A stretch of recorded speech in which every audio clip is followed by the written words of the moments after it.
After I do all my stuff and give the slate of candidates. Okay. Are we ready, Linda? Are we live? Okay.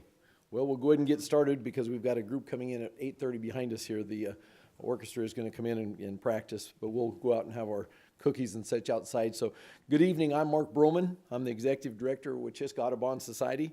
Welcome to our November meeting. I want to welcome everyone that's here in person and those of you at home.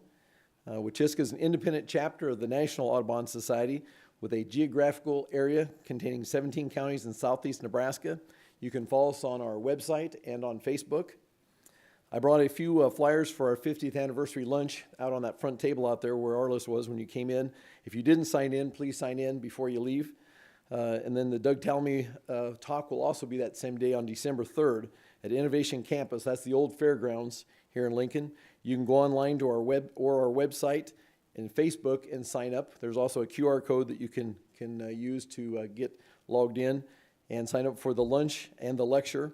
The lunch is $40 and the lecture is free. And if you don't want to come to the lunch, you can just go on and sign up and get tickets. But you will need to have tickets to come to the Doug Talmy talk. So that should be a good time. He's written several books on backyard habitat and oak trees and things like that. He's an entomologist, an ecologist, and a very interesting guy. So if you don't want to sign up online or don't have access to online, you can come to the office, bring a check into the office, or mail a check into the office, and Arliss and I will get you signed up. Or tonight, if you've got your checkbook with you, see Arliss and I, and we can get you signed up tonight for tickets to the lunch. Or again, if you just want to come to the Doug Talmy talk, you can get the free tickets, but you do need to sign up. We've got a couple hundred people coming to the lecture already, but I think we have a capacity of 400, so we still got plenty of room. So if you haven't signed up for either the luncheon or the talk, be sure and get signed up here in the next week or two.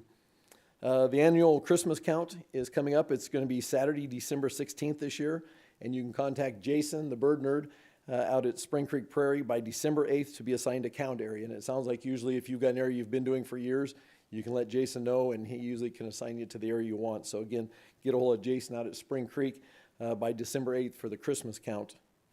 We had 2 successful seed collections last month out at Gerald's Prairie. Over by Schramm Bluffs. I want to thank Gerald for providing his prairie for us to go out and pick seed. We'll use that seed to do some seeding on some of our properties as well as sell some of the seed for a money-making project for us. So thank you, Gerald, and your family for allowing us to come out to your prairie. Last night, Todd Paddock, Tim, not myself, did the nature booth over at Holmes Elementary. That was the last of the season of the nature nights that the NRD puts on. We had a lot of fun over there with the kids and the families. There'll be a couple of them in the spring, and if you're interested in helping out and volunteering for one of those events in the spring, get a hold of Tim Ryan. We'll get you on our list for helping out at one of those events. And then tomorrow night, we have a big night down at Hardin Hall. There'll be a free showing of the 16-minute film 9 Mile Prairie, Hope in the Tall Grass by our own Ethan Fries. Ethan's one of our board members, and Ethan put that together. And there will also be excerpts of the Salt Valley Greenways Nature's Network by Carly Motes. And they'll be shown in the auditorium on first floor of Hardin Hall tomorrow night at 7 o'clock. There's no charge. Free parking on the north side of the building back in the big lot. So again, this is at 33rd and Holdridge. And Wachiska will have a display table. We're co-sponsoring this event. And so it'll be a good time to see a nice film on 9 Mile Prairie. We'll take a few minutes and ask if there are any unusual bird sightings. I was out in Colorado this week, so I kind of cheated. I did get to see an American dipper and 3 species of nuthatches. So I won't go into any more birds that I saw, but we've got down here. What do you see lately? I saw 2 whooping cranes and about 150 sandhill cranes. Nice. But I cheated too. I went to Baraboo, Wisconsin. Okay, Wisconsin, and saw whooping cranes and sandhill cranes. Farm. Yep, the Leopold property. Nice, very nice. Todd? Well, I did not cheat, and probably won't be, you'll tell me you see this bird all the time, but a Carolina wren showed up, a pair of them in our backyard. I'd never seen them before. What was amazing is they just took over our backyard, scolded us for daring to come out of our back door and do gardening. Yep, you interfered with them. Our shed, looked at our feet, like, where's the food? It was really amusing to us how at home they seem to be, although we've never seen them before. Good. Carolina wren. Carolina wrens, and seen here in town. So, They're pretty big, and they got a big eye stripe, and they're very loud, long bill. okay. Yes. I have a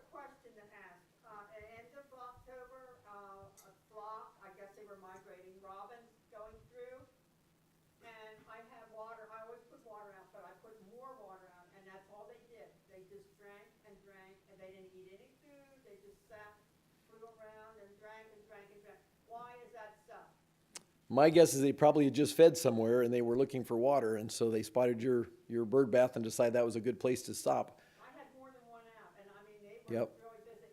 And another thing is, if you are not putting out eggshells, that make sure they're washed or microwaved or what, you need to put them out. I mean, the blue jays are just gobbling them down. The blue jays love your eggshells. I suppose you want to wash them so you don't get salmonella. So, yep. And you had lots of robins at a bird bath. For you at home that may not have heard that. So she had lots and lots of robins, and they weren't there eating. They were there just to drink water. So it's important this time of year as we get into the cold weather to have that water out there. So if you have a heated bird bath, they're going to love you.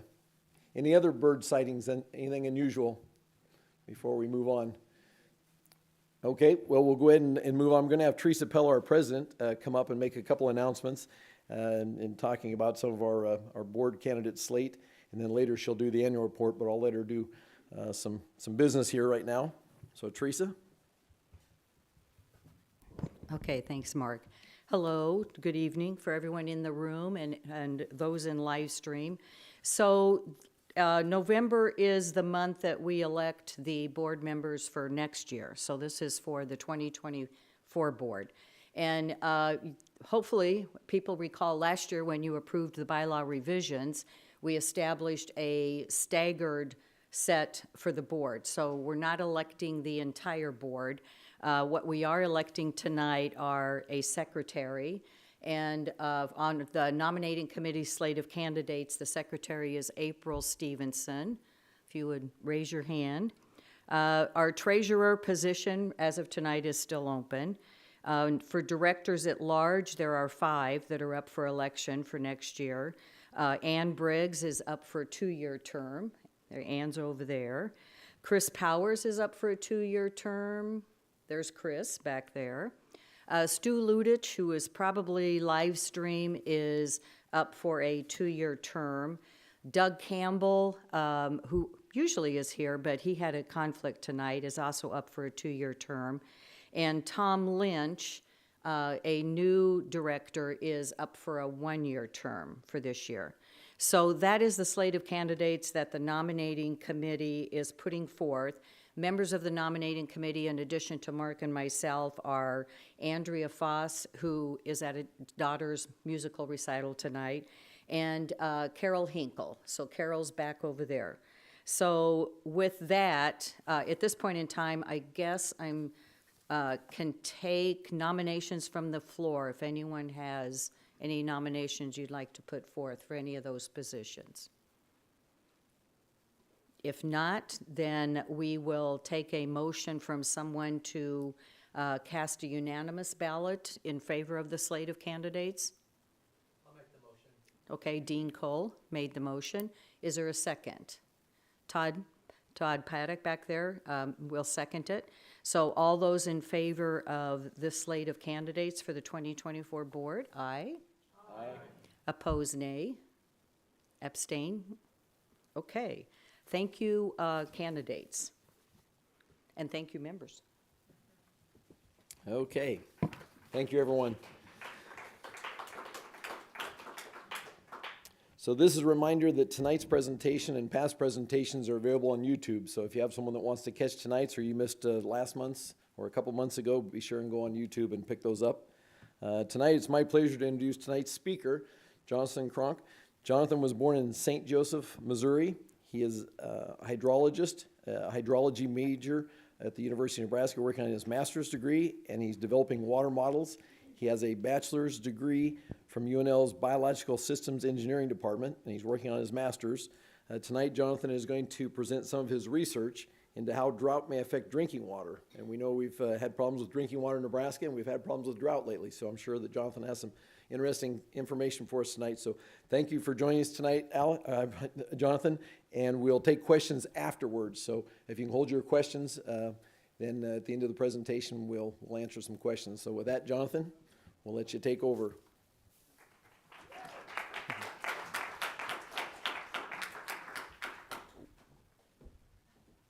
I forgot my clicker.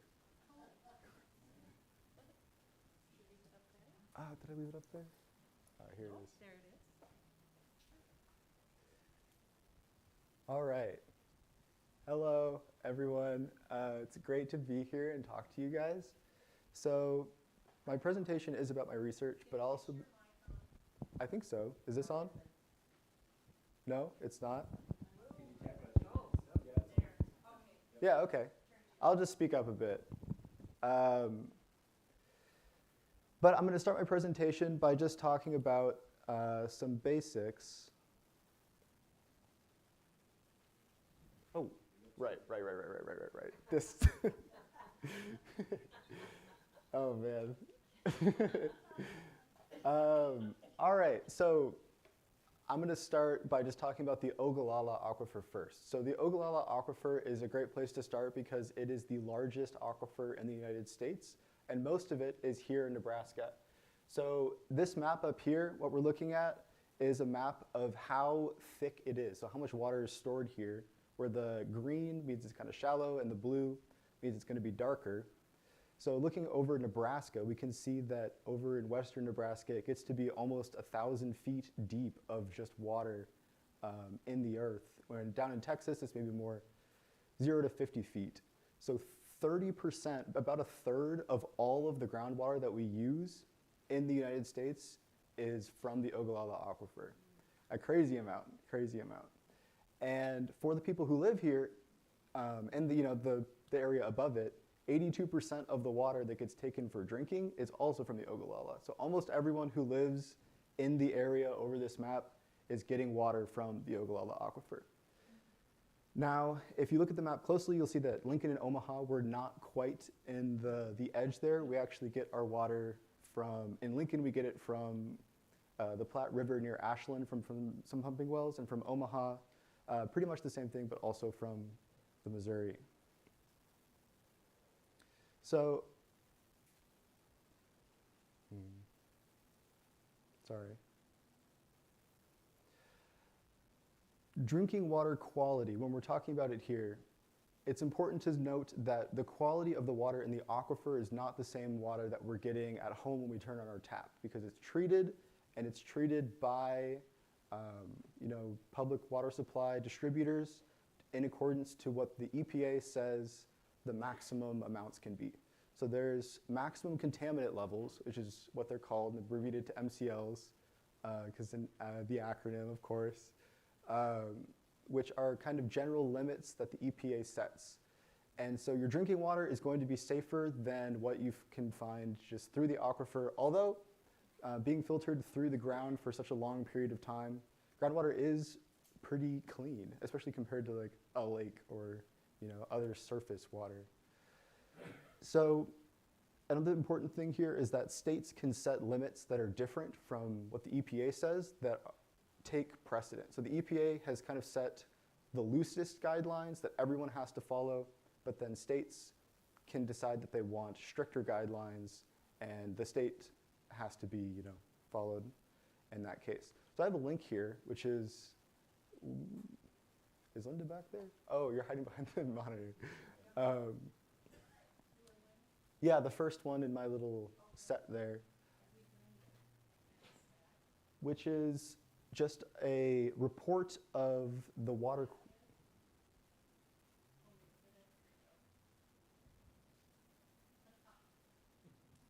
It's a report of the water quality from the providers in Lincoln, Nebraska, and you can check this. Oh, whoopsies. No. It's okay. We'll pull this one up later. It's okay. This link's not essential. The main point I was going to make is that if you want to, you can look up all of the things that are being tracked and the status of what's the concentration for all of these contaminants in the water. And they tell you exactly what it is, exactly what the limit is. They have to do tests every year, and everything is in compliance. And if it's not in compliance, they tell you, and they tell you what it is. And I think the only one that's even maybe a problem in Lincoln is lead, but it has to do more with individual houses than the provider as a whole.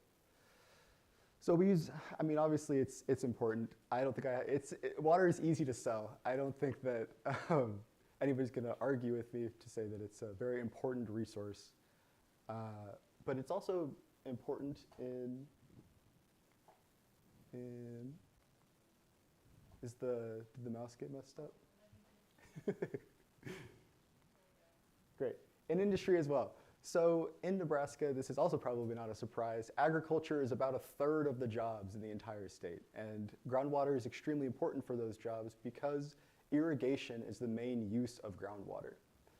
Obviously, we use it for our consumption as well, but plants use a lot.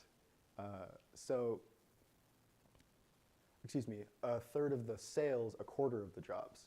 But there's also a role in industrial manufacturing. Depending on what you're producing, different industries need a lot of water to be a part of the process of manufacturing chemicals, or it's also important for mining and all sorts of other stuff. So when you're in industry, the way that it works in terms of pollution is that point source emitters, you can think of that like a factory pumping out dirty water or a wastewater treatment plant processing the dirty water that we get. There's a specific amount of contaminant that they're allowed to put out a month. But now if we think about a farmer, they're not really putting out an amount of a contaminant. When we're thinking about the contaminants that farmers are putting in, it's mostly fertilizers. And how do we prove how much fertilizer got put down? It's very hard because it's running off. How do I prove what's mine versus my neighbor's? It's tricky. So non-point source is what that's called. Non-point source because it's not coming out of like a pipe out of a factory. It's being applied to a field. And so it's not from a specific point, non-point source. So the NRDs manage that, but the way they manage it is a bit from a top-down level. So if things aren't looking good, they manage the whole region, not any single farmer specifically. And this is where I pulled up the Find Your NRD website. I'm sure you all know that we're in the Lower Platte South NRD, but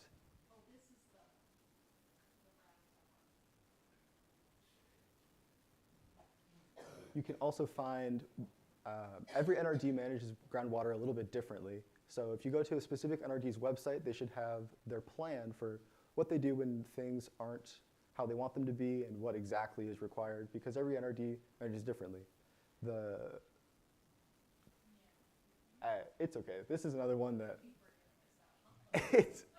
I'll come back for the ones that I think are really important. All right, am I ready to click? I am.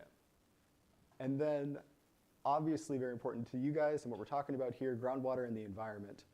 So I'll go into this in a second, but wetlands are a huge part of groundwater. So when we talk about groundwater and surface water, we're categorizing them into these two distinct groups, but they're not really separate. They're very much the same water. It's just the time scale that things happen on makes it useful sometimes to split them up.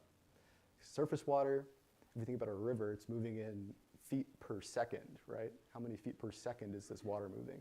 But if we're thinking about groundwater, we're thinking about feet per day, feet per month, feet per year, feet per decade if it's really slow.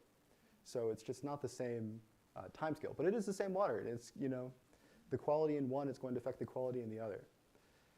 But for wetlands, what really matters more than quality is quantity. So we'll have some visuals in a little bit here to help with this, but declining water levels in groundwater will dry out wetlands, will dry out rivers if it's bad enough. And then we also have other measures that water affects the environment, such as pulse floods. So I'm not sure if you know about this, but woody encroachment is starting to become a big issue, or has been a big issue for 100 years or so, because we've stopped controlling for fires, we've stopped allowing pulse floods to happen, and so trees are allowed to grow tall and take over and kind of shade out the prairie that would be naturally underneath them. And floods are part of that as well. So obviously controlled burns is one of the things that we talk a lot about in the context of woody encroachment and prairie land management. But pulse floods are also an important part of managing these ecosystems. So I was talking about drinking water and maximum contaminant levels. And the EPA also ensures the quality for the environment, the quality of environmental water, surface water, lakes and stuff. But it's once again, it's different. So what's safe for us is a lot more strict than what we decide is safe for fish. We, think we're more important than the fish and the birds, at least according to the EPA. So I think I'll leave this one alone, but I gotta decide now every time. But you can check out this website, mywaterway.epa.gov, or just Google "How's My Waterway," and it's an EPA website where you can click on a certain point, and it will tell you all of the water bodies that are being monitored there, what their uses are, and whether or not they're impaired, and what specifically is impairing them. It's a super cool website. I highly recommend that you check it out. By intended uses, I mean if a lake is, let's just take any given lake. So maybe its uses are a combination of a lot of things. So fish habitat, that's a use, and it has a set of things that need to be in a certain way for that to be good for fish, and then also maybe recreation, and so that's a whole other set of things. And we just use, for a given lake, whatever's the most stringent, the most tight control on a contaminant. So if you want to look at any given waterway, so this is streams and lakes at anywhere in the country, you can go to How's My Waterway, and that's a really cool thing that came out actually very recently, within the last 3 years. So very cool tool.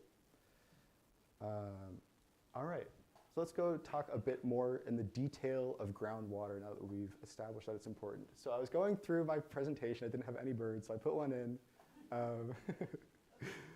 Because I just have this one link here, and the slide was so empty. So let me come back here, because I do want to look at this one.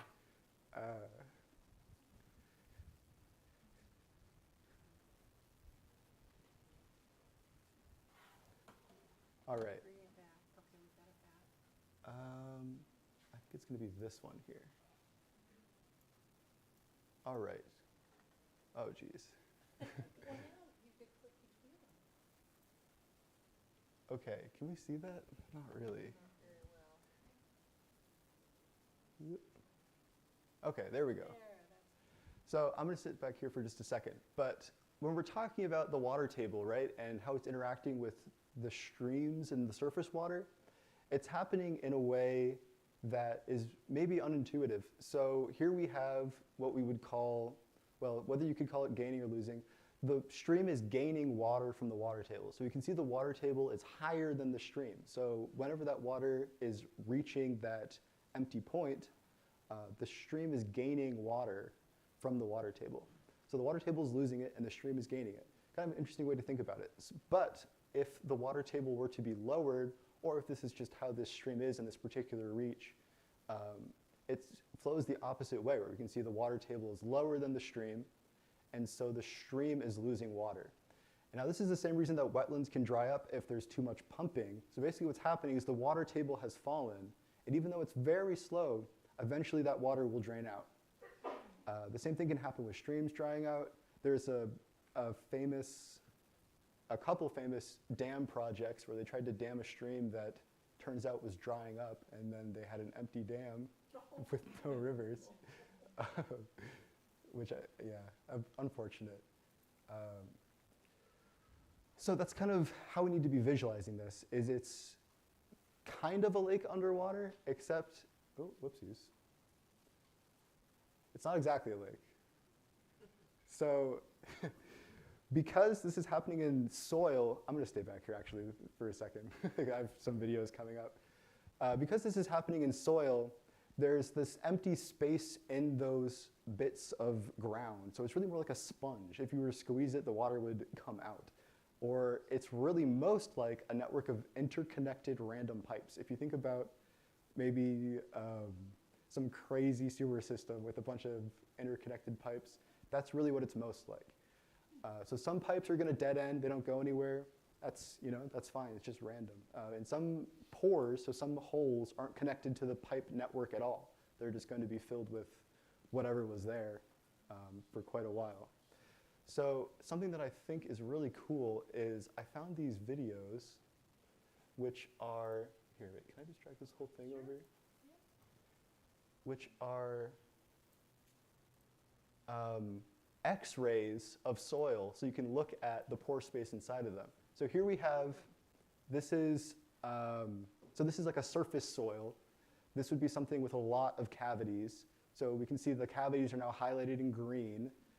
There's pretty large spaces here, and it's going to cut away in a second to show us just the cavity spaces.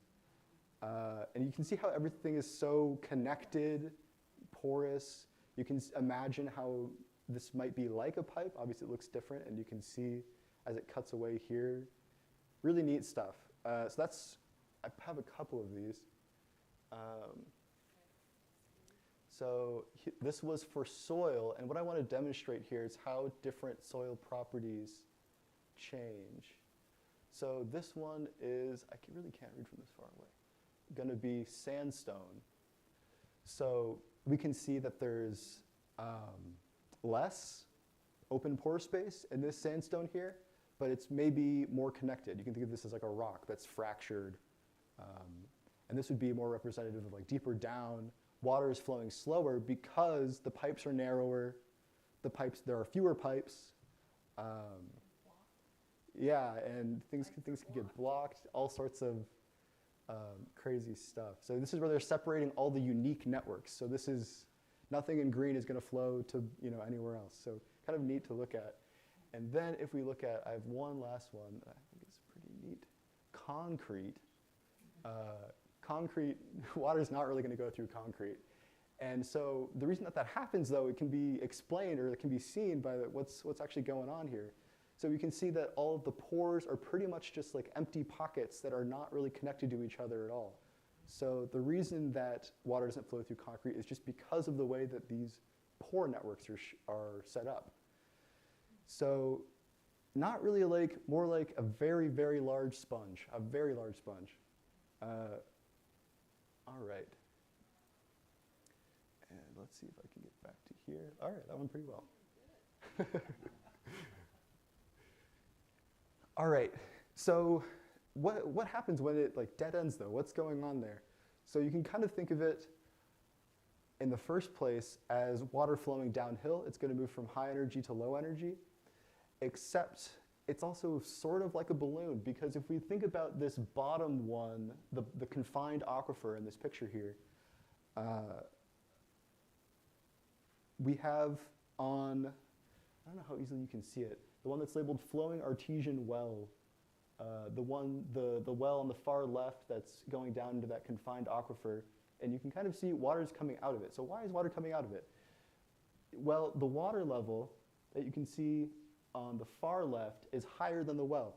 So it's a bit tricky to think about, but it's like if you had maybe a balloon and it was filled with water and no water was coming out of it, and you decided to squeeze it. Because the water level is going to be higher on the left, that is creating pressure that's pushing the water underneath it, which forces it to come up in that second location. So in Nebraska, the Ogallala Aquifer is an unconfined aquifer.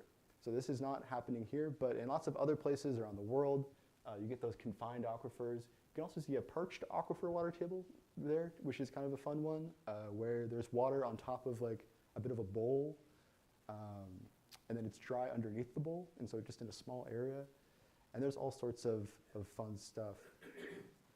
So I was talking about this a second ago. Surface water flows in the scale of feet per second, and it's just so much slower for groundwater. But I just wanted to take a minute to really sink in how big the difference is, because it's absolutely crazy. So if you just took a single type of material, so we're just talking about the soil. We're not comparing soil to concrete, just the soil, pore network that we're talking about a second ago. It could be on the order of magnitude, 4 orders of magnitude. So 4 orders of magnitude, that doesn't really mean anything. Let's think about it this way. If it takes me an hour to get my groceries, it's kind of a long time, but it's, just to make the math a bit nicer. And there was 4 orders of magnitude in how long it would take me to get my groceries. I would either be done in 30 seconds or 4 days. So that's kind of what we're talking about. 30 seconds or 4 days, what do you mean? What is it? But that's for the same material. And then if we look at all materials, so comparing maybe the soil to a very unporous rock, you get 13 orders of magnitude. So we're talking about just an insane amount that's hard to even really think about. And then what I'm talking about there, though, is just, this is getting maybe a bit technical, but there's a difference between saturated flow and unsaturated flow. So saturated flow is in the groundwater. It's already filled with water. It's saturated. Unsaturated flow is maybe it's just rained. We're at the surface. It wasn't saturated before. It's saturated now, but not 100%. Unsaturated flow is going to be slower because the dry soil is going to hold on to the water. All right. So where does it actually come from, and where does it go? I think you might recognize this setup here, famous song, but anyway, so the water cycle, I mean, we all learn about the water cycle, right? But it's a bit different because something that's really important that we excluded from the water cycle when we learned about it is human interference here. So a lot of the times we say, oh, it precipitates, it goes down to the water table, the groundwater flows maybe to a stream, but there's a very important piece in this image that's left out, and that's the pumping well.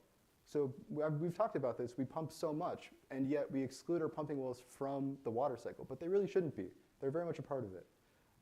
We have this, it's like a huge reason that water is removed from an aquifer.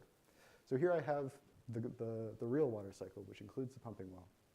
And it is coming, though, from precipitation that's recharge, and obviously not every raindrop is going to reach the aquifer. Some of it's going to head to a river and then maybe to a different aquifer, or maybe to the ocean, or maybe it'll evaporate, or maybe it will be used by plants and transpiration.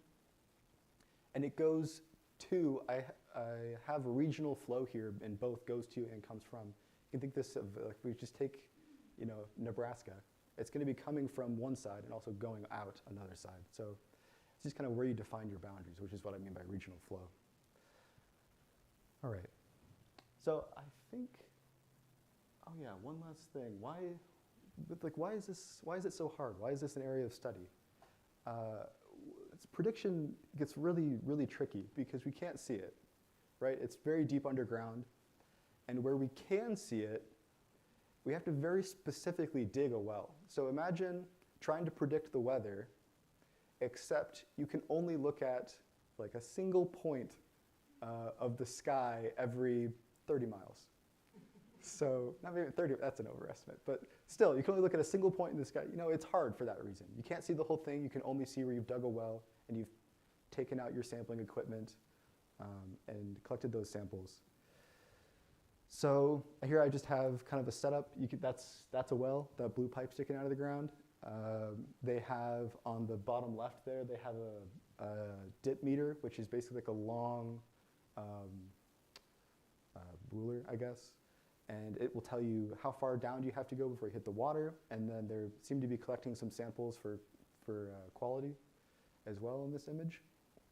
You can also do tracer tests, which is kind of an interesting one, which is where you basically you don't run any fancy samples or equipment. You put a bunch of dye that's safe in the water, and then you wait a while and see where it ends up. And based on how much dye is where, you don't know exactly what's happening in between, but you can, for some purposes, knowing that half of it ends up here is good enough. So that's kind of another useful way that we can know about our groundwater. But how much are we pumping? I said that we pump a lot, but how much are we really pumping? Well, here's a map of all of the wells in Nebraska, and it's just everywhere. It's the whole state. We can see along the Platte River, there's a lot more of those irrigation wells, which are going to be in green. Domestic wells, which is going to be people in rural areas pulling up water for just them and their family, pretty much, in blue. Livestock wells, so drawing up water to feed your cattle. Orange is going to be monitoring wells. Now, monitoring wells are interesting because they're just wells that have been dug to take up samples and kind of know what's going on. And those are in orange. You can see there's not many of them, which is a real shame in my opinion, but they're expensive to maintain and all that. And then red is public water supply, and that's mostly going to be in urban areas. All right. And people keep messing with it. Why did I stop it? But no, it's important to use this groundwater, utilize this resource, although it makes my job harder, but also makes my job necessary. So hey, maybe I shouldn't be complaining too much. So what also makes it hard is whenever a farmer is pumping, they've registered their well with the NRD, they're not required to say how much they're pumping. There's a maximum limit, but whenever I'm doing my work, I don't know exactly how much of that limit they're using up, and that can also make things hard. And obviously also, fertilizers are necessary. I'm not here saying that farmers should stop using fertilizers. That's a pretty extreme position to take, but there is a cost to our water quality that needs to be acknowledged as well. And that cost is not just in terms of the monetary cost of buying the fertilizer. Water is what's called a common pool resource in economics. So what's a common pool resource? And I thought this was pretty interesting the first time I learned about it. So a common pool resource is a specific class that's limited, which means you can run out of it. And it's also non-excludable. And non-excludable means you can't keep people from using it. So air is a non-excludable resource. You can't stop someone from breathing air. But unlike air, we can run out of groundwater. And more than running out of groundwater in quantity, we can also make it so polluted that it's unusable as well. And we haven't run out of groundwater, but it's the same end result. We can't use it anymore.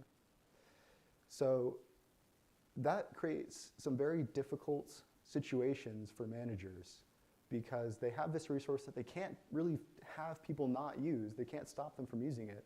But also, we can run out. So what are we going to do? There's a cost.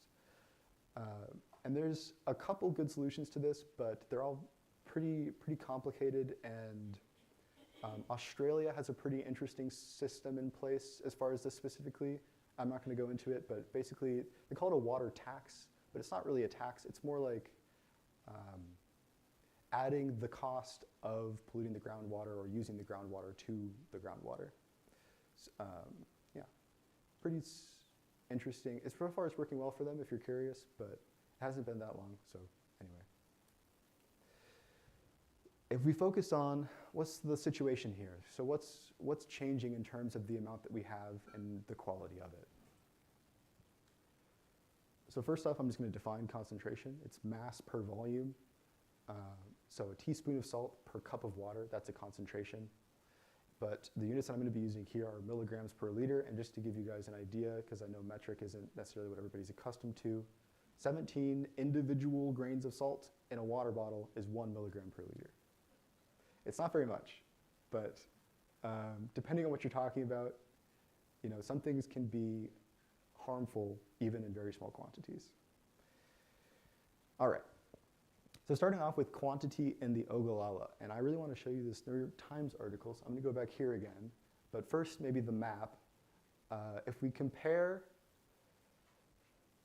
so with the beginning of when we have data, which is pretty much the 1940s, to now, how much has the water level changed across the Ogallala? You can see in red, that's going to be places where there's declines, orange declines, but not as bad. Green and blue, actually an increase in water level. We can see that in pretty much everywhere but Nebraska, it's gone down quite a lot. And that's a real problem for people who are trying to farm there, because once your well dries up, you can't just dig it deeper. You have to build another well. And that can be, oh, okay. What am I going to do about that? Maybe I can try this. Okay, can I see that far? Oh, yes. Okay, cool. Here it is. So what I want to show is there's an animation on one of these. Okay, so here we have, at the start, the beginning of our data, and red is going to be places that water level is declining, and blue is going to be places where the water level is rising. And you can see the date up in the top right, and I think it'll loop here. But we can see that it changes in time, it changes in place, there's a lot going on, and these are all of the places that we have data. So we can see there's also huge swaths of the United States that we just don't really know. Or maybe the aquifer is just not so important and they're getting mostly water from surface water. But either way, this is a super comprehensive look at what's happening, yeah, in terms of water quantity.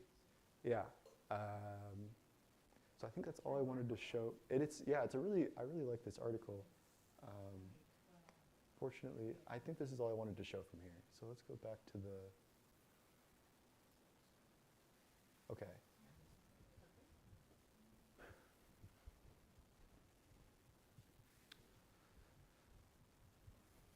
Okay. So then, I feel like we have a pretty good understanding of the basics of hydrology, and we have a good idea of quantity, or maybe a start. So let's talk about now, what is drought? So drought's kind of funny because it's not like a tornado where you can point to it and say that's a tornado.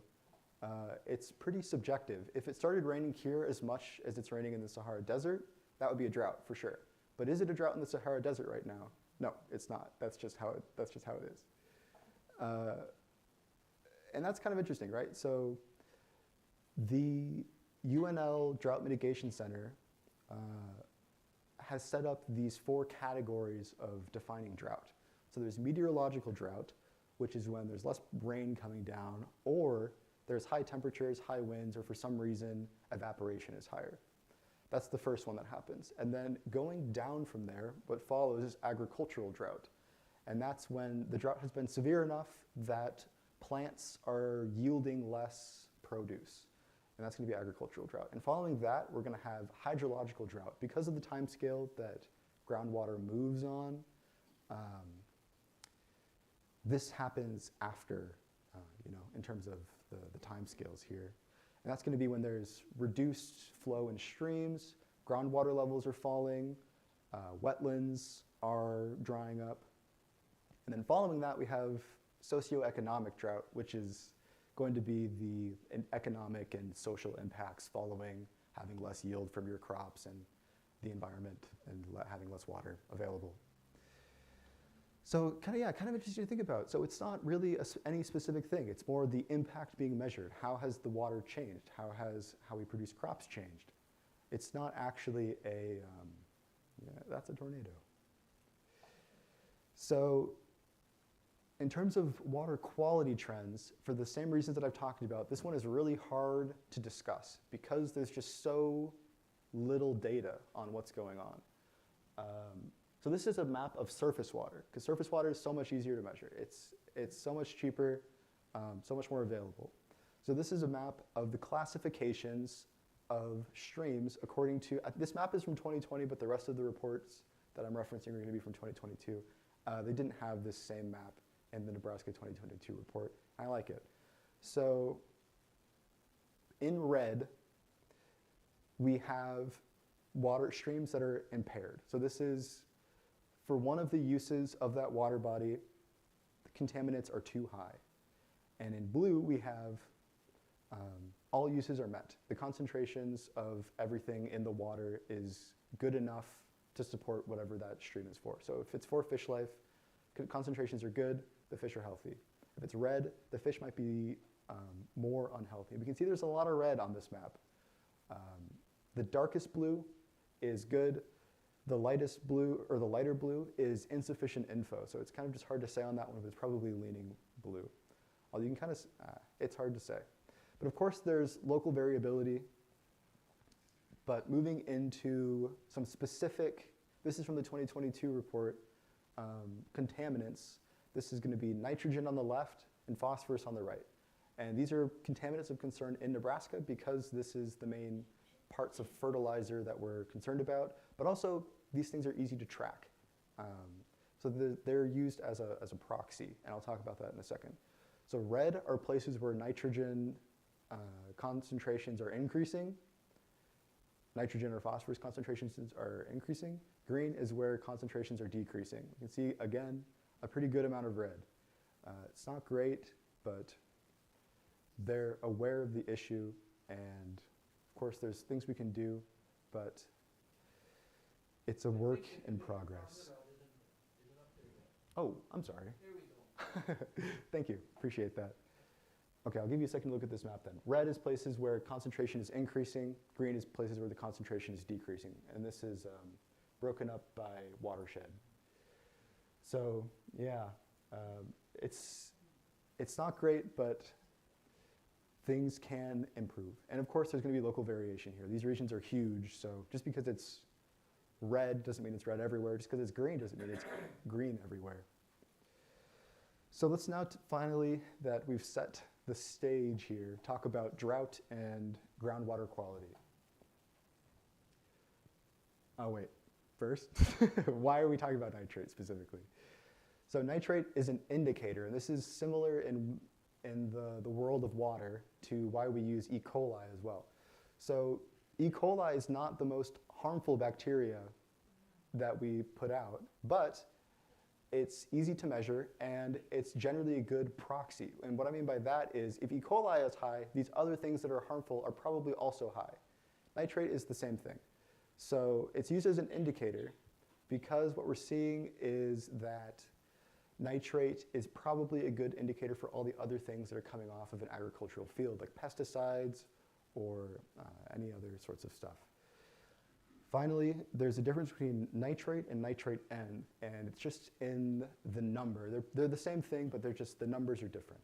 So nitrate is the whole molecule that's being shown here. That middle blue ball is nitrogen, and the 3 red balls around it are oxygen. So I'm talking about nitrate, I'm talking about the whole molecule. If I'm talking about nitrate N, I'm just talking about the blue molecule in the middle. And why would I just be talking about the blue molecule in the middle? It's because nitrogen has a few forms that are part of the nitrogen cycle. So sometimes it's more useful to track just the nitrogen than all the molecules attached to it. But nitrate does have some health effects. I'm not even going to try to pronounce the first one, but it's basically a condition which affects your body's ability to get oxygen. It's linked to colorectal cancer, thyroid disease, and neural tube defects. But like I said, all of the concentrations for nitrate in lichen are well within safe levels. But we should care about it. So here's the nitrogen cycle that I'm talking about. We can see over on the kind of right middle, these nitrates, the nitrogen and 3 oxygens with a negative charge. And in the process there, to get out of nitrates, to get somewhere else in the nitrogen cycle, we have to have either assimilation to plants, which is where plants are taking in this nutrient and making it a part of themselves, or denitrifying bacteria, which is basically bacteria that are using the nitrogen as part of their cellular respiration and turning it into atmospheric nitrogen gas. And then there's a whole process in which nitrogen gas and other stuff can be turned back into nitrates. It is a cycle. But the denitrifying bacteria and the assimilation is what's going to be really important here, because that's how we're going to get rid of this nitrate that's in our groundwater. I don't know why lightning is there. I'm not sure. So what is happening with drought in groundwater specifically to increase nitrate concentrations? So there's 3 main things. First, when there's drought, there's going to be decreased denitrification rates. Those bacteria, the soil is dry, it's not good conditions for them to live in. And so they're going to be less bacteria and they're going to be producing or processing that nitrate more slowly. 2, the plants are going to be less healthy, so they're not going to be uptaking as much nitrate in their life. So these unwatered plants can't use the nutrients in the soil. So the nutrients sit there in the soil, and then when it rains again, that gets flushed down into our groundwater systems. Now that the pipes are filled, the nitrogen that's piled up is brought with them deeper into the groundwater. So that's what's going on, and this is pretty recent research to uncover this as the main mechanisms by which nitrate accumulates during drought. But I've been talking about this pretty generally. However, if we think about it really hard, okay, so it takes decades for water to move through the groundwater. We've started collecting data in the 1940s. We've only really started doing agriculture in the way that we're applying all these fertilizers since the 40s. So the water has not thoroughly mixed. If you think of like putting a drop of food dye in a glass of water, it mixes pretty fast. We've not reached that stage yet where it's all mixed. We still have a vertical gradient of concentration where nitrate is most concentrated at the top in the shallow regions of the aquifer and least concentrated deeper down where the water is older and less affected by these contaminants. So well depth then plays a really important role in how the water quality is when we take it out. But not everybody wants the same thing. So if we think about maybe what a farmer wants, if they make a a shallow pump, sweet, free nitrogen. They just get it right back. They don't have to pay for it. But obviously for domestic wells, what we want is something deeper where the water is cleaner, but that's not going to last forever. Eventually, this nitrate is going to make its way through the aquifer, but for now, it's a pretty good option, pretty common in what we see, except there's a cost, right? So building deeper is going to cost a lot more money, or building your deeper well is going to cost more money. So what we see in this picture here is kind of the movement of groundwater. It's pretty general, but we can see the deeper we go, it also has to do with the path that the water took to get there. We see one more thing that we haven't really talked about, which is that cone of depression around that well in the middle there that's pumping. So what's happening there is that's a well, maybe probably an irrigation well, used to water these fields at center pivots, But because the water moves so slowly, it's kind of like a funnel or a drain where the water doesn't have time to return to those places, or so what you see is this cone where there's that steep kind of cliffside, the steep hill in the water table. It's not quite as flat as it always was, and that's going to be really common, especially here in Nebraska. Next time you see a field of center pivots, you can try to imagine the water table as being kind of reverse hilly, reverse mountainous, or a bunch of negative peaks at where those wells are. Interesting to think about. All right, so we've talked about the fact that this happens. Whenever there's drought, nitrate concentrations are going to increase. So how bad is it specifically? So I'm pulling this from a paper that looked at Iowa, but it's a great paper. I have the link to the article down in the bottom purple there, where you can basically see, let's focus on the B on the right there, where that middle line is what it's going to be like on average, and then that top line with all the jagged gray through it is going to be the concentrations on average when there's a drought, when there's these extreme weather conditions. So it's a difference of about maybe 2.5 milligrams per liter, but keep in mind that the maximum contaminant level for nitrate is 10 milligrams per liter. So we're going from 7, safely below the maximum contaminant level, to 9.5 to above 10, which is going to be grounds for treating the water that you're taking out of the aquifer here. And of course, 10, it's arbitrary, but that would be when federally you have to start treating it. At least for public supply water. If you're pumping your own water for you and your family, I don't think there's requirements. You can do whatever you want, but I don't know that it's recommended. All right, so with that all aside, how are we doing on time? 5 minutes? Ooh. 10 till 8, so you're fine. Okay, 5 to 10 minutes. I'll go fast. Hopefully this has been interesting. So my research was focused on asking the question, what can we control? And what the main things I was looking at is how much do we pump? How much fertilizer are we applying? How do we construct our wells? And when I'm looking at how much fertilizer do we apply, I'm really looking at leaching rate, which is specifically how much of the nitrate is reaching the aquifer. Not all of the fertilizer applied is going to reach the aquifer. There's also other things that we can do that are going to affect the leaching rate, like putting on buffer strips, cover crops, adding in stream-side plants, but riparian growth is what it's called here, practicing no-till. All of these things will reduce the leaching rate at a farm. And so all of these things can also be combined with how much fertilizer do we apply.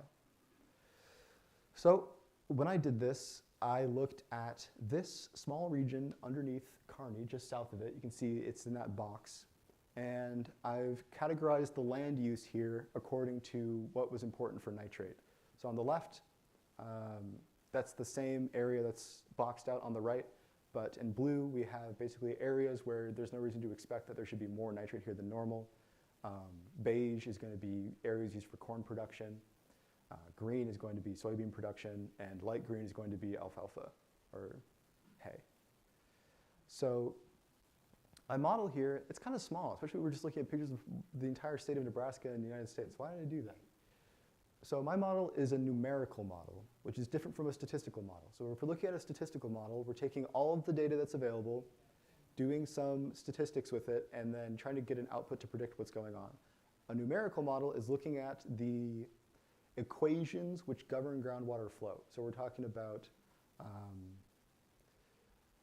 like a governing equation of physics. So we're talking about like force equals mass times acceleration. So we're taking the equation, if you're specifically interested, it's at the bottom there. I made it small so nobody had to worry about it.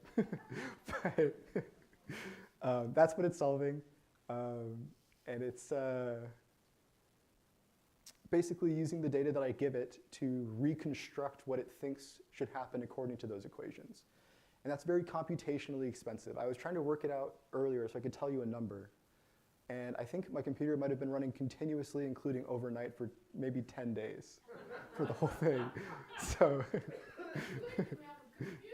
yeah, it's good to have a computer. Yeah, not all at once, but over the course of the whole model development. So that's why my area is so small. And there are models that have been much bigger, but then we get into other issues. And the reason that I made my model so small is because I'm looking at groundwater quality, which is happening at such a fine scale that all of my cells, so you can think of, I have a picture of it here. So this is the size of my cells. They're each 40 meters on a side. Now 40 meters on a side for a numerical model is quite small. These bigger models I'm talking about, we're talking about kilometers on a side for each cell. But why my cells are small? Because I'm interested in looking at these site-specific conditions. So all these dots on the right are wells, all of the wells in my study area. You see it's kind of a lot of wells, even though it's such a small area. So this is similar to maybe a forecast. So if you look at the Weather Channel and there's maybe the path of a hurricane and there's all of these lines that they think it might go along, those are all model runs, kind of similar to here. Although weather is kind of taking a shift towards using AI and deep learning to predict that kind of stuff, which is not what's happening here, but it'd be cool to do groundwater stuff with that sort of technology. I think it's in the works, anyway.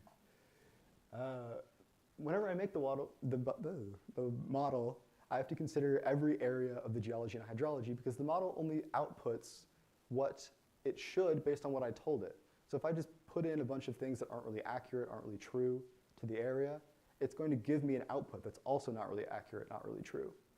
So I have to consider a lot of things. Here's just like some of the things that are in the model.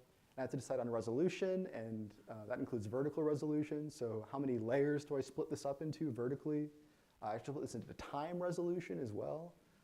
So resolution, I mean like how small are the cells, but time resolution, I mean how much time am I like chunking it up into? And I ended up going with just 1 month because that lets me capture the growing season a bit better. But it's, I mean, there's, again, for those bigger models, doing a year, if you're gonna run a model for 1,000 years, you better be doing your time steps pretty large or that's gonna really be taking a while. So after I put in my guesses, then there's a step for calibration, which is basically where I say I have on the chart on the left here, that red line is going to be what's observed, what we see at this location, the data that's available. And we try to just tweak what we think it is to match what we see better. So the blue line is what my model says, the red line is what we actually see. And we see there's some differences. It's not an exact fit, but it's pretty good. And no model is perfect, but the whole point of a model is that there's so little data available that you need something to fill in the gaps. All right, so what did I find? And first, do we trust what I found? You know, I just said no model is perfect. So is my model good enough to be useful? Probably, yeah. So the first thing you might look at, this is nitrate concentration at a few of the wells that I looked at. But they're so smooth. Why are they so smooth? If we looked at the observations, they're so spiky. And that's because of what I'm looking at. I took out a lot of those. I should say first, my objective was to look at specifically pumping and recharge as an aspect of how drought might affect nitrate concentrations. So the things that we talked about, the things that we already know, were denitrification, plant assimilation of nitrate, and the flushing of water. So I've taken all of those out. to say if we just look at some other stuff, do we still see the same results? Which is why this is so smooth. So those other things are what make it so spiky because there's so much variation in time. But I've taken those things out for my research specifically so we could look at those other things. And we get this. So there's a partial agreement with previous studies. When I took this out and I look at my results, we see that after doing the linear regression on the results, that yes, drought metrics still correlate to an increase in nitrate concentration. And that's interesting because I took out everything that should do that. So it must just be pumping and recharge have an effect as well. That's the first part of my results.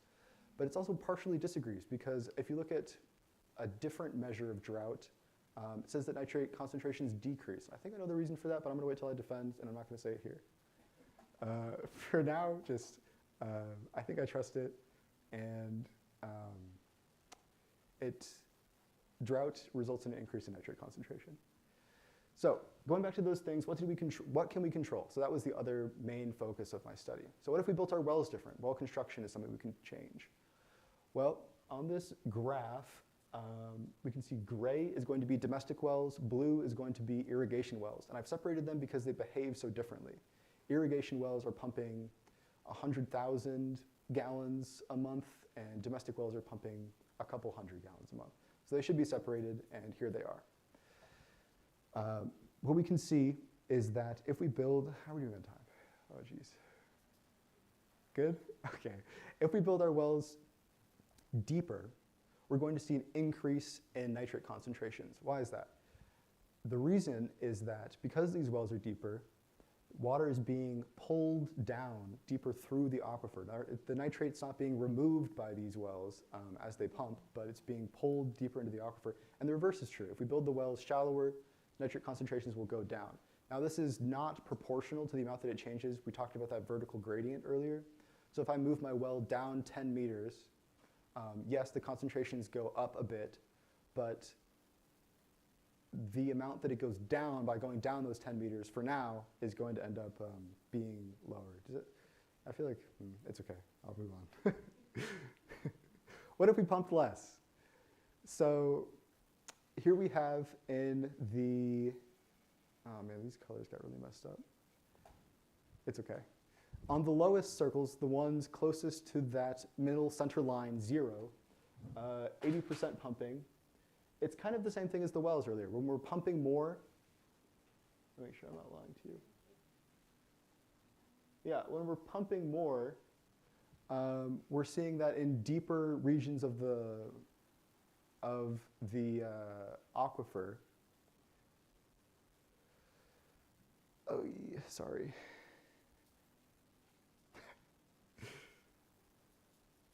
These are all shades of blue. I don't know why I did this. These are. You can see it pretty good here. You've got a green and then 2 shades of blue. A blue and kind of a purple. Okay, good. Okay, good. Okay, so here we are. When we're pumping less, what's going to happen is nitrates are going to accumulate at the surface. So we're pumping less, nitrates not being drawn down. So okay, cool. We're pumping less, nitrates not being drawn down, so nitrate is accumulating at the surface. And that's kind of interesting because, again, we can say that this is a kind of a time scale issue. I'm only looking at 15 years here, so maybe over a longer period things would change. But at this 15-year period, we're pumping less, it's accumulating at the surface, which means that conversely, concentrations are lower in these deeper parts of the wells that contain the domestic wells where people are pulling from. All right, and what if less contaminants leached? So here again, I've separated irrigation and domestic wells. Irrigation wells are starting at the top with those gray lines. You can see just the starting concentration is higher because they're going to be shallower. The domestic wells are starting at that lower concentration below. And what we see between these 3 lines is that I've separated, first off, the calibrated amount of nitrate being input to the system. That's going to be the middle line. What if there was more, and what if there was less? And that's the line above it and below it. And we can see that with the amount that we have, or if we were to increase it, nitrate concentrations would be stable or rise. But if we were to reduce the amount of nitrate we're putting in by 50%, we see results both pretty fast and pretty significantly. Not necessarily for the domestic wells. We can see that this is kind of interesting. If you look at that lowest gray line, the one at the top, that kind of goes down right away. So because that's shallower, we're seeing a more immediate response time. But if we look at those lines down below, and the lowest one of those lines down below, it's maybe 2007, so 7 years from when I start the model run, that we start to see any real change at all. And that's because those wells are so much deeper.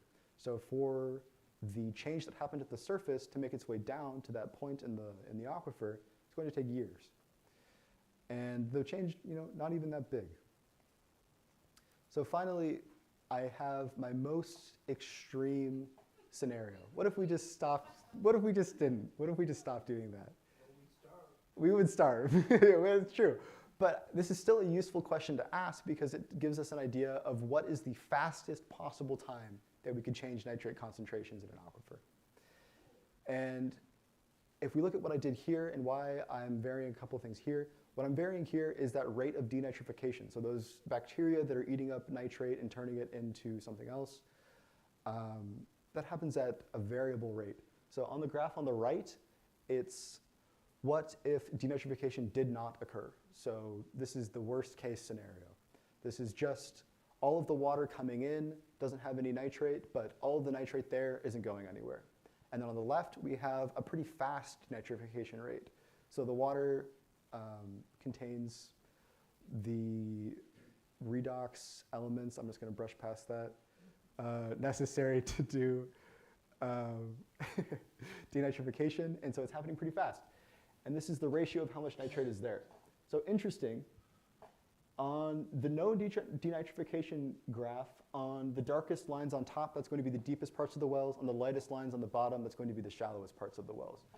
The deepest lines for no denitrification, even though we've cut out all of the nitrate inputs to the system, the concentration still goes up for 8 years, just because of the nitrate that's already there and that's already on its way down. And the one on the left, where denitrification is quite fast, we can see that we're down to half, 0.5 at maybe, what do you say that is? For the topmost line, that's maybe 2017? So 17 years in the best case scenario for domestic wells to have their nitrate concentration after a complete shutoff of fertilizing. So that's just kind of an idea of why also whenever we make these measures to improve nitrate concentrations, we have to be patient. These things happen on the scale of decades. So if there's not an immediate response in these deeper parts of the aquifers. Also, I should say, this aquifer that I'm investigating is really shallow. I chose one that was specifically very shallow as part of my model objectives, but it's like 1 meter 3 feet to the water table. That's super shallow. Compare that to parts of California where it's 50 meters, 150 feet to the aquifer. I chose a very shallow aquifer here. And still, it's decades to see a response. All right, so what can we conclude? So the key takeaways of my research are, do pumping and recharge alone increase nitrate concentration? Yeah, probably. More research is still warranted. Changing well construction results in small changes. Changing pumping rates results in small changes. But changing how much leaching there is, so reducing the amount of fertilizer we input, changing the conservation practices we use, that has a big impact. But we do need to wait a long time to see that impact. And that's the main findings of my research in a slide. But the key takeaways overall from everything we've talked about in terms of hydrology and the science with it, drought is complex. It's really complicated. There's a lot going on. And while predicting groundwater is difficult, we can do it, even if it's costly. Managing groundwater is also difficult. Support your NRDs, support your DNR, and yeah, I suppose that's all I have to say. If you have any questions, I suppose we'll do the question and answer now. And if you'd like to send me an email if we run out of time, this is my email here. All right. There we go. We got two mics coming around, so that way folks at home can hear. You mentioned the really long periods of time for groundwater to travel. Yeah. Are there some types of geology Yeah. that allow groundwater to travel faster, and are some of those in Nebraska? Yes, those do exist. So we would call that a karst system. And what that basically means, it's normally a limestone formation. So you can think of that as like basically a cave. It's a cave. So if you think about a pipe, a cave is quite the pipe. It's quite large, quite empty, not really a lot in the way. So a karst system is going to be somewhere where there's those large eroded areas of generally limestone. I don't know off the top of my head if there are any. I don't think it's common in Nebraska, but I don't want to say there are none. Maybe in southeast Nebraska there are more. I'm not sure. Okay, thank you. I have a quick question. Yeah? Our governor's getting a little pushback because of what we say is contamination from his hog industry. But from what you're saying, it sounds like a lot of the contamination is just putting nitrate on the fields for the corn production. Is So there a comparison of what's more contaminating? no, that's totally a part of it as well. I'm focusing on nitrate from agriculture just because my study area, if you looked at it there, it was a lot of fields, not really a lot of livestock. And so that's just my focus for that reason. But absolutely, the sources of nitrate are really applying fertilizers, livestock, manure, and all of that, as well as septic systems, as well as leaks in wastewater disposal. So if we have like leaky sewer, especially in cities, that can be a big source of nitrate. Yeah, those are the main sources, I think. More questions? Oh, here we go, Gerald, just like. I was wondering, was your study area in the Platte River Valley, in the floodplain? Yes.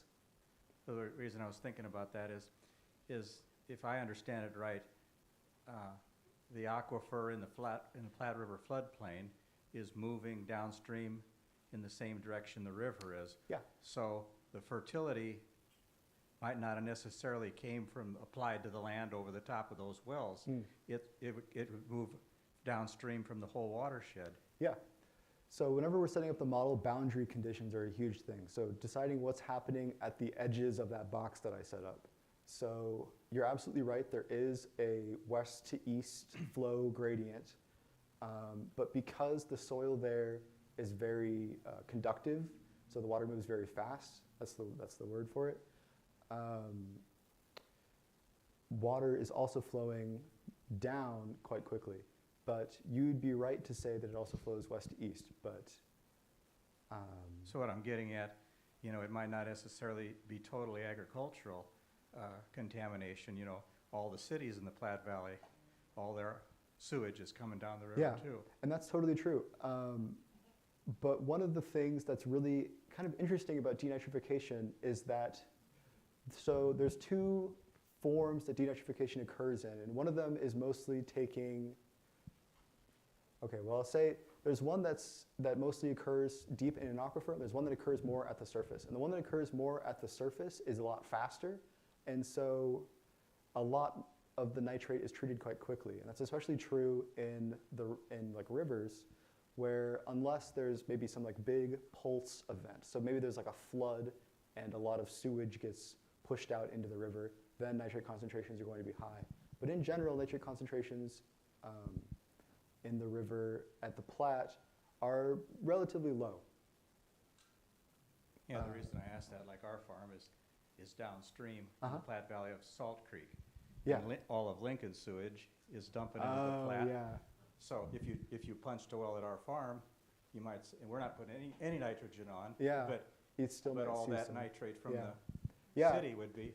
Yeah, so that's totally part of the model as well. So the boundary conditions, so I have a concentration for the river, I have a concentration coming in from west to east, and also I have a boundary condition from south to north as well, because it's so close to the river, there's some influence there, south to north, because the river's at the north side of the model. Yeah, that's correct. Jonathan. Yeah.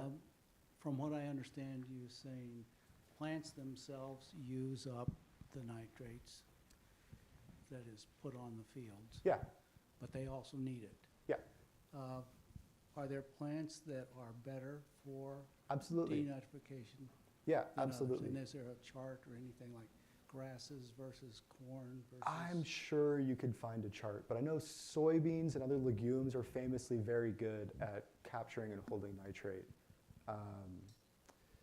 Actually, something kind of interesting, for my model study specifically, you saw there was that small little area for soybeans. You could see from the observations that the concentration of nitrate below those soybeans is significantly lower than everywhere else in the model, including areas that aren't growing corn. Two quick questions. Number one, did you specifically look at stuff too with lawns and golf courses and parks and all of that stuff?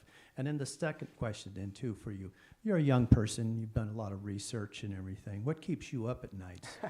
And what is you think's one of the one thing, I mean, this is, like you said, a complex thing. If you were the grand poopah to make a decision, what would be one of the main areas you would work on? So to try to solve some of this. Great question. So I'll answer the first one and say that I didn't look at golf courses, lawns, things like that, except I generalized lawns and that sort of input for nitrogen, like home gardens can be a source of nitrate. But there are no golf courses for the area, so I didn't really look at it. I haven't seen much discussion for golf courses, but that makes sense as like maybe an equivalent to like a pasture in terms of fertilizer application for growth, maybe? I'm not sure. Oh, and for the second question, what keeps me up at night? Finishing my thesis mostly, but as far as solutions, it's so complicated because the environmental and economic and social systems are so leaning on each other and with opposite goals that it's pretty hard. I think what I talked about, I'm not an expert in terms of these political solutions or these economic solutions. Although I do think they're very interesting and have done some reading and research. What I was talking about in terms of the system that Australia developed, if you're interested in those kind of political solutions to these problems, I think is probably a good place to start. I think that's had pretty positive results for them. One more question over here, then we'll call it an evening. We'll have you answer questions maybe if you've got a few minutes. Okay, out. yeah, sure. So over here. Curious, what inspired you to take this path? Yeah, that's a good question. That also keeps you up at night. No, just kidding. So UNL is a great school for this. We have the National Drought Mitigation Center, and it felt like it was just a great way to utilize the opportunities in front of me. So it was hydrology was in my major in my undergrad. When I was deciding what I wanted to do, I started leaning on environment, and I started talking to the professors, and the professors that I talked with, who I was the closest with and thought their research was really interesting, were all kind of hydrology focused. And so took some courses, really liked it, and then now we're here. Well, let's give Jonathan a hand for tonight's presentation. And like I said, I think Jonathan will be willing to stick around for a few minutes out there. We do have the orchestra coming in to practice in a few minutes, but we've got Teresa's going to come up and talk about the annual report quickly. And then we've got cookies, we've got refreshments out there, coffee and water out in the lobby. So Teresa, come on up, and we'll let you give us a little annual report. Yeah, sitting too long. Hopefully those of you at home can remain on for a few minutes. It's not going to be too long, but Teresa? Okay, well, hopefully those in the room, when you arrived, you picked up there's copies of the annual report, our short little presentation from the board on kind of what have we been focusing on, what has the board been focusing on during 2023 to date, knowing that we still have about 6 weeks left to the year. But are we good with the first one? Okay. Yeah, this is a PDF version The PowerPoint was too big to email. It had some great, you'll see Ethan Free's pictures that we included in there. Okay.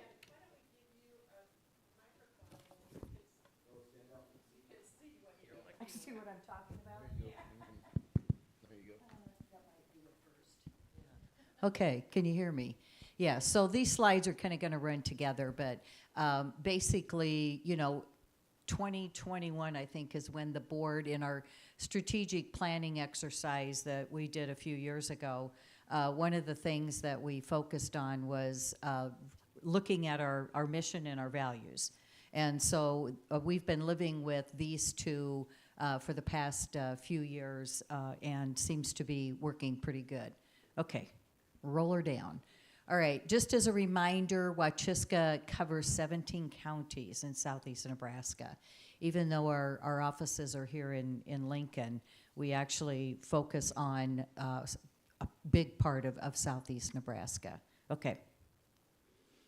This year, just a reminder of who the board members are. Yeah, you can roll down, Linda. There you go, yep. Yeah.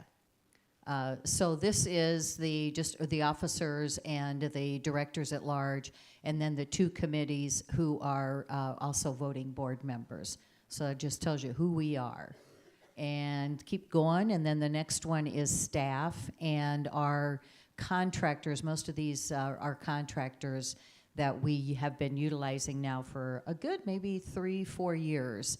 So none of that changed this year. Which is good. That means that we're stable in that part of our operations. The next slide, please. This is just a snapshot of our revenues for 2023. And the first two, our operating budget, right around $230,000, broke that down so you can get an idea of how much of that operating budget is general operations and how much of it is really focused on the Conservation Committee and the work to maintain and preserve the prairies we own and the prairies we have easements on. So it's pretty close, I mean, almost half and half. And then the rest of the bullets are just snapshots of where have the revenues to date come from and where are we expecting others to come from. It's kind of here's how we've made money. And you'll see the first bullet, a lot of that is where you all come in with membership dues, Birdathon, our Give to Lincoln Day. Those have been and will continue to be major parts of our revenue. One new one that we tried this year is Give Nebraska, which is actually an employee not reduction, what's it called? Employee salary where they take out of their paychecks, automatic deductions for employees. So there's several employees, private sector employees and public sector employees that opt for their employees to be able to give donations directly to charitable organizations. So we've started, this was the first year. We've done okay, but I think that's one of the places where we would like to try to get more exposure and grow in the coming years. Okay, next. Snapshot of our members. How many do we have? Where are they? Well, they're all here. But how many do we have? So 327 are the Friends. Those are local for all you people who pay dues for Wachiska directly. And then around 800 plus who are national members. And a lot of those are dual members, people who are national plus Wachiska. And they do, for national, part of our revenue stream is we've only for the past several years have been getting about $2,700 from national for each national member that we have. That's been pretty steady. And so the other thing we thought it might be kind of interesting to look at, where do our, how much do our donors give? What categories do they give? And this includes memberships, it includes Gift to Lincoln, it includes general donations, kind of a big pot. So it is an estimate, but you'll see the broad majority of our donors give $100 or less per year is kind of where we're looking at. But that's a large number of donors. So we're reaching a lot of people out there. And then the other categories, get 120, give about between 100 and 500. And naturally, you think that you would expect that fewer people can give more, but we appreciate what everyone gives. But we thought it might be a good snapshot so people can kind of compare yourselves to the broader specter of people with Wachiska. Okay. So yeah, our strategic plan, yeah, you can roll down. Oh, this is, yeah, we did the revenue. Up. Take your cursor up. There you go. Okay. Yeah. Thank you, Bertha. All right. Keep going. Isn't that a beautiful meadowlark? So yes, real quick reminder, our strategic plan that was put into place had 4 focus areas. So the first was and is building relationships. And these 4 focus areas will probably take us through 2024. But one of the things on our plate for next year is we'll be doing another strategic plan session to get us going and start our next 5-year plan and what do we want to focus on. So we'll be looking for input from you all as to where do you think we should be focusing. So building relationships, we're actually, looking at the strategic plan, we're pretty much checked everything off that box. But there's still places where, we're continuing to focus on building relationships and throwing Mark out there to the public and, wherever we can, put his face out there so he can talk to people and just kind of communicate and keep those communications going. One of the main things is the relationship with the Odo Missouri tribe that Mark has been instrumental in continuing a relationship that was started last year. So there's a lot of things good things that are going on with that. Okay, roll her down. Number 2, our focus area has been advocating for the environment. And last year with the bylaw revisions, we've kind of morphed education and advocacy together as one because they really are, when you're advocating for something, you're educating others about an issue. Likewise, when your education, when you have an education event, you're really advocating for the birds or whatever the event is that you're out there. So you can see from that list, we're just a ton of things. And thanks to Tim, who was sitting right there. Tim is our current education advocacy committee chair. So there's just been a whole lot going on this year. Okay, roll her down. And the third focus area has been caring for tallgrass prairies, and things have been moving there. We did, and Ross Scott back there is our conservation committee chair for the past two years going on. Both of these guys are going into their into next year as the board reps for the 2 committees. But yeah, for the tallgrass prairies, we've continued our relationship with Northern Prairies Land Trust to help manage the prairies that Wachiska owns, and that's been working very well. And then we've also continued working with Prairie Legacy as a contractor to work with the landowners that have Wachiska has conservation easements. And what we've learned this year is it's a very complex and challenging exercise or operations working with landowners who own prairies. We're into a lot of places second-generation landowners who don't understand about easements and the importance of preserving tallgrass prairies. So that's an uphill battle that we'll be facing, that we're working on trying to overcome over the next few years. But along those lines is one of the things the Conservation Committee is working on and will bring to the board a recommendation at some point in time is, within our Wachiska mission, how the focus for easement properties versus owned properties. Should we be putting our efforts in one versus the other, or continue to do both, as has been in the past. But yeah, the group has been very, very active, and like I said, there's just a lot of stuff going on with the prairies. And there's some beautiful ones. And most reminder, all of Wachiska prairies are open to anyone, anytime. Probably not midnight would be a good time to go out there, but they are open. You can go visit them, and they are, now you get the winter scene.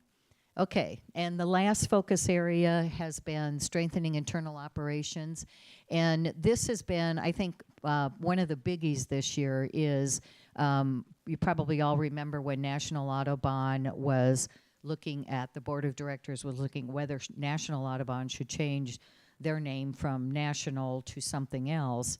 And at the same time, we were looking at trying to finally come to something about what does our word Wachiska mean? Because we have, Arliss forwarded emails from 10 years ago where that question came up. There's been articles in the newspaper, and from way back when, the question, what does that Wachiska really mean? And in fact, Mark and I went to, when we visited with Cooper Foundation to talk about our grant application, that was one of the first questions they asked. What does that mean? So one of the goals has been to let's do something and come up with a tagline on that we can use on our letterhead. It'll be on the website. It'll be wherever you see Wachiska, you'll see a little tagline that says something like akin to what's up there at the top section. It really is. We don't know for sure what tribe exactly, but we do know the meaning small stream or creek is kind of the crux of us, an indigenous term for small creek or river. So that's kind of where the board is going to be looking at both of these.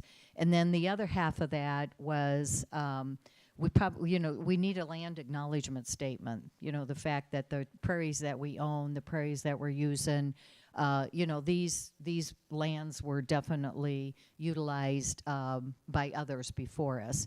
So that's a draft land acknowledgement statement that the board will be taking a look at with the goal that we'll have both of these in place, hopefully by the end of the year. So if you have any thoughts on either one of those, feel free to get in contact with any board member. Give us your thoughts, or Mark. Let Mark know what you think. So that's where we are with the internal operations. Okay, and we're running a little late. There's another group has this room at 8:30.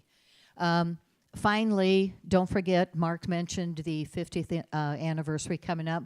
One thing that the planning group was talking about was we're getting down to less than a month. So we know there's people out there, and this could you guys on live stream too, who are creative in decorating. We need table decorations for the luncheon. So if you know anyone who likes to do that kind of stuff, and we were kind of thinking, prairie grasses, in vases or something like that. But if you, or you like doing that kind of stuff, or you know somebody who does, see Mark or I, and we can get you started. So with that, that's it. I think we'll quit. There'll also be a summary of this, I think, in the December Babbling Brook, because I went through it pretty quickly. So thank you for your attention.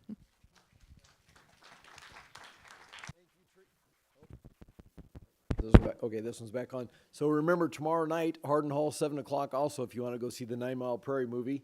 And Jonathan will stick around for a little bit outside. We've got cookies and coffee and water, so stick around for a little bit of conversations. But thanks for coming tonight.